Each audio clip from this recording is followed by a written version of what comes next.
दोस्तों मैं हूं आदिल खान आज़ाद। आज है 25 अप्रैल 2025। आप देख रहे हैं आज़ाद बोल इंडिया पर मिडिल ईस्ट मॉर्निंग न्यूज़। इस शो में आज आपको दिखाएंगे गजा में इजरायली टैंक कमांडर की मौत, 3 और अफसर जख्मी। इसराइल की बड़ी धमकी, हमास से कहा अगर होस्टेजेस नहीं छोड़े तो होगा और बड़ा हमला। इसराइल की हुई भारी किरकिरी, यूएन वर्कर की मौत पर बुल्गारिया से मांगी रिटर्न में माफी। साउथ लेबनान में भारी हलचल, इजरायली फौज ने फिर शुरू किया ग्राउंड ऑपरेशन। सऊदी अरेबिया को मिलेंगे $100 बिलियन के हथियार। इसराइल से रिश्ते सुधारे बिना ट्रंप देने को हुए तैयार। आखिर स्पेन ने पलटा फैसला, इसराइल को दिया झटका, हथियार डील कैंसिल। और इसराइल के अंदर बैठा खौफ, अमेरिका ईरान की डील से बढ़ गई बेचैनी। आखिर क्यों कहा कि ये डील एक बुरी डील होगी? सवाल खैर, सबसे पहले खबर गजा से, जहां पर आईडीएफ का नुकसान हुआ है। गजा में इजरायली टैंक कमांडर हलाक हो गया है, 3 और अफसर शदीद तौर पर जख्मी हुए हैं। ये खबर खुद इजरायली मीडिया ने दी है। इसराइल की मिलिट्री ने कहा है कि जुमेरात को गजा के नॉर्थ में लड़ाई के दौरान उनका एक टैंक कमांडर हलाक हो गया। ये कमांडर उनकी 79वीं बटालियन से था। टैंक कमांडर तो टैंक के अंदर होता है, तो फिर क्या टैंक को उड़ा दिया गया है? इसी हमले में 3 और इजरायली अफसर भी बुरी तरीके से जख्मी हुए हैं। वो जिंदगी और मौत के बीच झूल रहे हैं, उनका इलाज चल रहा है। इजरायली मिलिट्री ने अभी तक ये नहीं बताया कि ये हमला किसने किया। इसी सिलसिले में दूसरी खबर है, और ये खबर जो है अल मायदीन से है। अल मायदीन ने कुछ और इंफॉर्मेशन प्रोवाइड करवाई है इस सिलसिले में। लिखा है कि गजा के नॉर्थ में बेत हनून के करीब इजरायली फोर्सेस पर स्नाइपर और एंटी टैंक हमले में कई फौजियों को नुकसान पहुंचा है।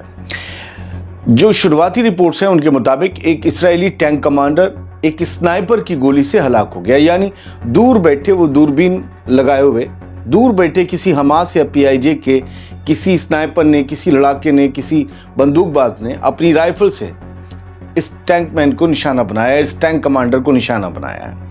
आईडीएफ की तहकीकात के मुताबिक बाकी फौजियों को एंटी टैंक फायर ने निशाना बनाया, यानी टैंक पर गोला भी दागा गया उसे स्नाइप करने के बाद, और हमला करने वाले लड़ाके फौरन उस एरिया से फरार हो गए, आईडीएफ ने कहा। यह वाकया गजा के नॉर्थ में चल रहे शदीद मुकाबले का सबूत है, जहां इजरायली फौज ने एक बफर जोन बनाकर रखा है। बढ़ते आगे, गजा जल रहा है लेकिन इसराइल का दिल अभी भरा नहीं। वो अब भी कह रहा है कि अगर होस्टेजेस रिहा नहीं किए गए तो और बड़ा हमला होगा। सब कुछ बर्बाद हो जाने के बाद अब कितना और बड़ा हमला होगा ये पता नहीं। Israeli army chief lieutenant general यार ज़ामिर ने खुलेआम नई धमकी दी है। कहा है कि अगर होस्टेजेस की रिहाई में कुछ प्रोग्रेस नहीं हुई, कोई तरक्की नहीं हुई, तो हम गजा में अपनी मिलिट्री ऑपरेशन को और ज़्यादा बढ़ा कर देंगे, और ज़्यादा इंटेंस बना देंगे, और ज़्यादा खौफनाक बना देंगे। जान लीजिए, ये वही यार ज़ामिर है जो कुछ दिन पहले तक कह रहा था कि गजा में एड देना, मदद देना सिक्योरिटी के लिए खतरा है, और अब यही कह रहा है कि गजा में और खून बहेगा।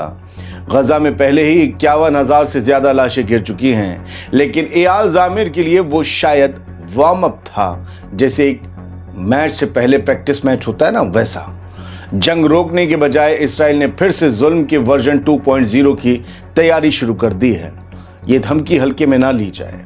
होस्टेजेस का हवाला देकर हर दफा नए हमलों का लाइसेंस लेना, ये इसराइल की टेस्टेड फार्मूला है, और इस फार्मूला पर वो अमल करता है। मगर सवाल ये है कि दुनिया कब तक इस फार्मूला के आगे बेहिस बनी रहेगी? चलिए कुछ अपडेट दिए देते हैं गजा के बारे में ताज़ा। गजा में इजराइल की एयर स्ट्राइक्स में कल 60 से ज्यादा जिंदगियां चली गईं। 60।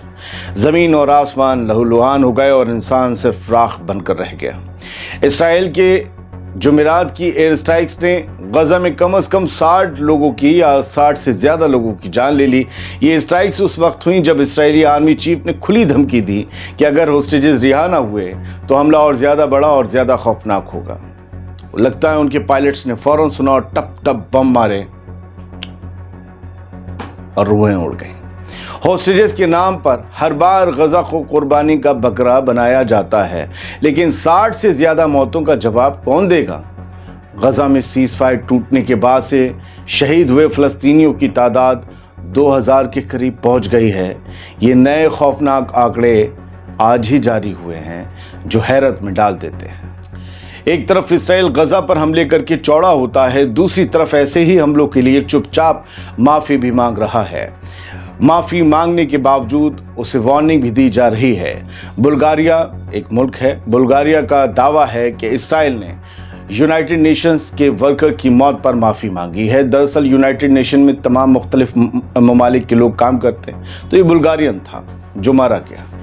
بلغاریہ نے جمعرات کو کہا کہ اس نے اسرائیل سے ایک آدھکارک معافی نامہ حاصل کیا ہے جو غزہ میں مارچ کے مہینے میں ایک بلغاریئن UN ورکر کی موت کے بعد دیا گیا ہے۔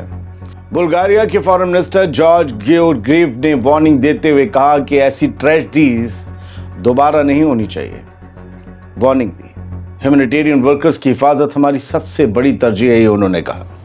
غزہ میں اس اسرائیلی اسٹرائک کے بعد پہلے بھی انٹرنیشنل لیول پر کرٹیسزم ہوا تھا۔ اسرائیل کی چاروں طرف تھو تھو ہوئی تھی جب ہیومینیٹیرین مشنز اور ایڈ ورکرز کو بار بار نشانہ بنایا گیا تھا۔ اب خبر لبنان سے، اسرائیلی فوج ایک بار پھر لبنانی علاقوں میں اپنے ٹینکس لے کر گھس گئی ہے۔ اسرائیل کی ساؤتھ لبنان میں نئی گھسپیٹ ہوئی ہے۔ سیز فائر کے باوجود ٹینکس بارڈر پار لے جائے گئے ہیں۔ حزب اللہ خاموش ہے، لبنانی حکومت امن کی باتیں کر رہی ہے اور لبنانی آرمی حکم کی غلام ہے۔ اسرائیل نے جمعرات کی رات اب سے کچھ گھنٹے پہلے ساؤتھ لبنان میں گراؤنڈ آپریشن شروع کر دیا۔ کچھ نئے علاقوں میں 5 پوائنٹس تو الگ کی بات ہے۔ ٹینکس اور آرمرڈ گاڑیوں کے ساتھ اسرائیلی فوجیوں نے وادی حنین کے ایریاز میں بارڈر پار کیا۔ یہ گھسپیٹ عالمہ، الشاب اور دھائرہ نام کے گاؤں کو ٹارگٹ کرتے ہوئے کی گئی، جبکہ اسرائیل اور حزب اللہ کے درمیان 27 نومبر سے سیز فائر چل رہا ہے، اور دیکھیے کیسا سیز فائر ہے، روز خلاف ورزی ہو رہی ہے، اور اب تو ٹینک بھی لے جائے گئے نئے علاقوں میں۔ اسرائیلی فوج اب بھی ساؤتھ لبنان میں موجود ہے، جس پر حزب اللہ نے صاف کہہ دیا ہے کہ جب تک اسرائیلی فوج وہاں سے نہیں جاتی وہ اپنے ہتھیار نہیں چھوڑے گا۔ یہ اور بات ہے کہ نومبر سے لے کر اب تک 5 مہینے ہونے جا رہے ہیں، حزب اللہ ہتھیار بھی نہیں چلا رہا، وہ خاموش ہے، اس کا بھی بڑا گھٹا ہوا ہے۔ اسی ہفتے لبنان کے پریزیڈنٹ جوزف آون نے ایک بار پھر کہا تھا کہ وہ چاہتے ہیں کہ حزب اللہ اپنے ہتھیار رکھ دے، لیکن دوستو گراؤنڈ ریئلٹی کچھ اور کہہ رہی ہے۔ جوزف آون بھلے حزب اللہ کے ہتھیار رکھوا لیں، لیکن اسرائیل کے جو مقاصد ہیں وہ اسے حاصل کر کے رہے گا۔ کیا جوزف آون کو نہیں دکھ رہا کہ دشمن ملک کی فوج ان کے لگاتار اندر گھس رہی ہے؟ کیا ان کی عزت اس سے نہیں جا رہی؟ اپنی فوج کو حکم کیوں نہیں دیتے؟ بڑھتے آگے، یمن سے خبر ہے۔ الحوثی جو سپریم لیڈر ہیں حوثیز کے، انہوں نے بیان دیا ہے کہ غزہ پر جو اسرائیلی جنگ ہے اس کا اصل ذمہ دار امریکہ ہے۔ یمن کے انصار اللہ موومنٹ کے لیڈر سید عبد الملک بدر الدین الحوثی نے کہا کہ غزہ پر ہونے والی اسرائیلی چڑھائی میں سب سے بڑا کردار امریکہ کا ہے، جو اسرائیل کو ہر طرح کا سپورٹ دے رہا ہے۔ ایئر برج بنا کر اسلحہ دیا اور فوج کا انتظام بھی کیا گیا ہے امریکہ کی طرف سے۔ ایک ٹیلی ویژن خطاب میں انہوں نے کہا کہ امریکہ اسرائیل کا یہ اتحاد پوری انسانیت کے لیے خطرہ بن چکا ہے، اور یہ لوگ انسانی زندگی کی کوئی قدر نہیں کرتے۔ حوثی لیڈر نے کہا کہ 1 سال سے زیادہ ہو گیا، لیکن اسرائیل غزہ میں اپنے مقصد حاصل نہیں کر سکا۔ اتنی بڑی ملٹری پاور کے باوجود اسرائیل اب تک غزہ پر پورا کنٹرول حاصل نہیں کر سکا، اور یہ اس کی ناکامی کا ثبوت ہے۔ یہ عبد الملک الحوثی کا بیان تھا۔ بڑھتے آگے، اب بات سعودی عرب کی، بات امریکہ کی۔ امریکہ سعودی عرب کو $100 بلین سے زیادہ کے ہتھیار دینے کو تیار ہو گیا، دینے نہیں بیچنے کو۔ ٹرمپ کے دورے میں اس کا اعلان ہو سکتا ہے۔ ٹرمپ مئی میں مڈل ایسٹ کا دورہ کرنے والے ہیں، سعودی عرب بھی آئیں گے۔ ایک نہیں بلکہ 6 سورسز نے رائٹرز کو یہ بتایا ہے کہ امریکہ سعودی عرب کو ہتھیاروں کا ایک بہت بڑا پیکج آفر کرنے جا رہا ہے، جس کی ٹوٹل ویلیو $100 بلین سے بھی زیادہ ہو سکتی ہے۔ یہ کئی ممالک کی ملا کر اکنامی سے بھی زیادہ ہے۔ یہ پیکج امریکی صدر ڈونلڈ ٹرمپ کے مئی مہینے میں سعودی عرب کے دورے کے دوران اناؤنس کیا جا سکتا ہے، اعلان کیا جا سکتا ہے۔ یہ آفر اس کوشش کے بعد آیا ہے جب سابق صدر جو بائیڈن نے سعودی عرب کے ساتھ ایک ڈیفنس پیکٹ فائنلائز کرنے کی کوشش کی تھی، جس کا مقصد تھا سعودی عرب اور اسرائیل کے رشتے نارملائز کیے جا سکیں، لیکن وہ ڈیل فیل ہو گئی کیونکہ سعودی عرب نے کہا کہ پہلے غزہ پر حملہ رکے، पहले फ़लस्तीन एक आज़ाद रियासत बने, तब हम अपने ताल्लुकात इजराइल से सुधारेंगे। अब ट्रंप का दौरा नए आर्म्स पैकेज और रीजनल डायनामिक्स मिलकर एक नई जियोपॉलिटिक्स का सिग्नल दे रहे हैं। अपनी सरहद से लगे यमन को छोड़ दें तो सऊदी अरब किसी पर हमला नहीं करता, न किसी की लड़ाई में दखल देता है। तो फिर सवाल यह है कि उसे यह हथियार क्या सिर्फ अपने डिफेंस के लिए चाहिए हैं? आखिर उसे किससे इतना बड़ा खतरा है कि $100 बिलियन के और हथियार लेने पड़ जाएं, क्योंकि पहले से उसके पास बिलियंस ऑफ डॉलर के हथियार हैं। वैसे जब तक मिडिल ईस्ट समेत दुनिया भर में डर फैला रहेगा, अमेरिका और वेस्ट के हथियारों का बिजनेस धूमधाम से बूम बाम से चलता रहेगा। अगर मुझे कोई खौफ में डाल दे तो मैं भी कुछ खरीदूंगा ना। यही हो रहा है मिडिल ईस्ट में। जिनके पास माल है उनको डरा कर रखा जा रहा है। पता नहीं कौन डरा रहा है। बढ़ते आगे हथियारों की बात हुई है तो स्पेन का जिक्र भी ज़रूरी है। स्पेन ने इसराइल से बंदूक और मशीन गन की गोलियों का 7.5 मिलियन का $7.5 मिलियन का सौदा कैंसिल कर दिया स्पेन ने इसराइल के साथ। इस मुतालिक हमने आपको कल खबर दिखाई थी रात कि लगातार इसराइल की मुखालफत करने के बाद हथियार नहीं लेंगे, स्पेन फिर भी हथियार ले रहा था। अब हुकूमत के अंदर ही उठाई गई आवाज़ के बाद ये फैसला पलट दिया गया। स्पेन की हुकूमत ने इसराइल से गोलियां खरीदने का $7.5 मिलियन का कंट्रोवर्शियल फैसला या डील जुमेरात को रोक दी, क्योंकि वहां पर फार लेफ्ट कोएलिशन पार्टनर्स ने इस पर सख्त तनकीद की। प्राइम मिनिस्टर पेड्रो सांचेज ने पर्सनली मुदाखलत करते हुए डील कैंसिल कर दी, क्योंकि अगर वो ना करते तो सुमर पार्टी, जो कि लेफ्ट विंग पार्टीज का एक ग्रुप है वहां पर, उसने हुकूमत को गिराने की धमकी दी थी।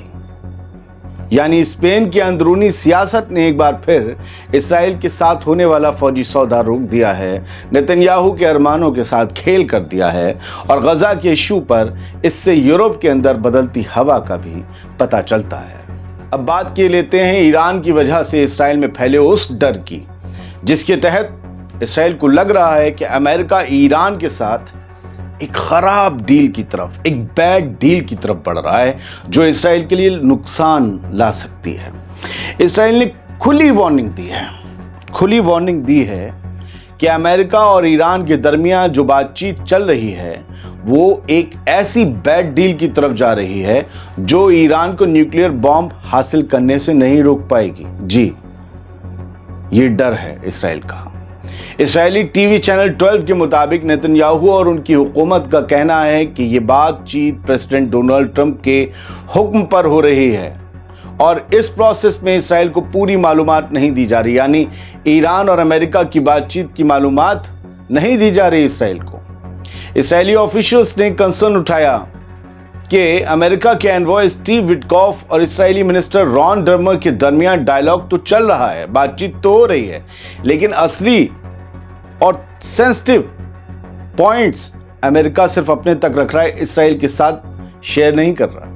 नेतन्याहू ने अमेरिकन लॉ मेकर्स को यह बताया है कि इसराइल और अमेरिका को मिलकर ईरान का न्यूक्लियर प्रोग्राम डिसमेंटल करने की स्ट्रेटजी पर काम करना होगा।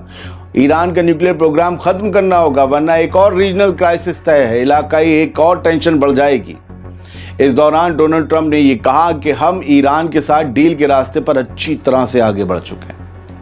तो दोस्तों, एक तरफ ट्रंप ऑप्टिमिज्म में है तो दूसरी तरफ इसराइल खौफ में है और तीसरी तरफ ईरान है जो खुद से पाबंदियां हटने का इंतजार कर रहा है ताकि अपनी कमजोरी को मजबूती में बदला जा सके। बहुत बहुत शुक्रिया। मिडिल ईस्ट मॉर्निंग शो में बस इतना ही। सलामत रहिए, खुश रहिए।